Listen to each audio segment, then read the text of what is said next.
आप देख रहे हैं न्यूज नाउ 24/7। ताज़ा खबरों के लिए हमारे साथ बने रहें।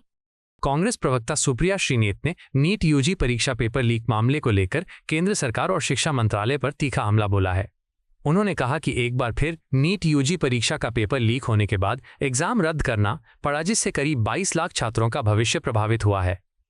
श्रीनेत ने कहा कि लाखों छात्रों ने दिन रात मेहनत की, परिवारों ने कोचिंग और परीक्षा के लिए भारी खर्च उठाया, लेकिन अंत में उन्हें निराशा हाथ लगी। उन्होंने शिक्षा मंत्री धर्मेंद्र प्रधान पर निशाना साधते हुए कहा कि जब लगातार परीक्षाओं में गड़बड़ियां सामने आ रही हैं तो उन्हें अपने पद पर बने रहने का नैतिक अधिकार नहीं है। सुप्रिया श्रीनेत ने आरोप लगाया कि सरकार शिक्षा व्यवस्था को सुरक्षित और पारदर्शी बनाने में पूरी तरह विफल रही है। कांग्रेस नेता ने कहा कि पेपर लीक माफिया के हौसले लगातार बढ़ते जा रहे हैं, क्योंकि उन्हें कानून और सत्ता का डर नहीं है। उन्होंने आरोप लगाया कि सरकार ऐसे नेटवर्क पर सख्त कार्रवाई करने के बजाय उन्हें बचाने का काम कर रही है। सुप्रिया श्रीनेत ने कहा कि देश के करोड़ों छात्र और उनके परिवार मानसिक तनाव और असुरक्षा का सामना कर रहे हैं, जबकि सरकार राजनीतिक कार्यक्रमों और रोड शो में व्यस्त है।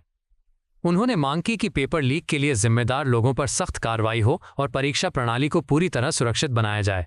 नीट का पेपर फिर लीक हो गया है, परीक्षा रद्द हो चुकी है, कैंसिल हो गई है। इस बार 22 लाख स्टूडेंट्स ने नीट का एग्जाम दिया था। ये बच्चे दिन रात मेहनत करते रहे, खपते रहे, माँ बाप ने कोचिंग कराई, इम्तिहान देने गए, खर्चा हुआ, सब कुछ हुआ, लेकिन नतीजा क्या है? पेपर लीक हुआ, परीक्षा कैंसिल हुई। शायद फर्जी डिग्री वालों से शिक्षा के संबंध में गंभीरता की आशा ही करना बेमानी है। और धर्मेंद्र प्रधान जी जो मंत्री बने हुए हैं, उनको अपने पद पर रहने का कोई नैतिक अधिकार ही नहीं है।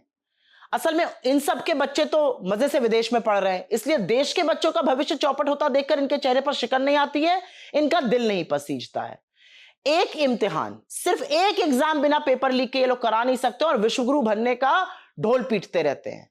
लेकिन सवाल एक और है, और इस बात का है कि पेपर लीक माफिया के हौसले इतने बुलंद कैसे, उनको कानून और सरकार का डर क्यों नहीं? और इसका सिर्फ एक जवाब है, क्योंकि यही बीजेपी वाले उनका संरक्षण करते हैं। वो पेपर लीक माफिया का इन सब लोगों से संबंध है, इन्हीं के भाई बंधु सखा है वो।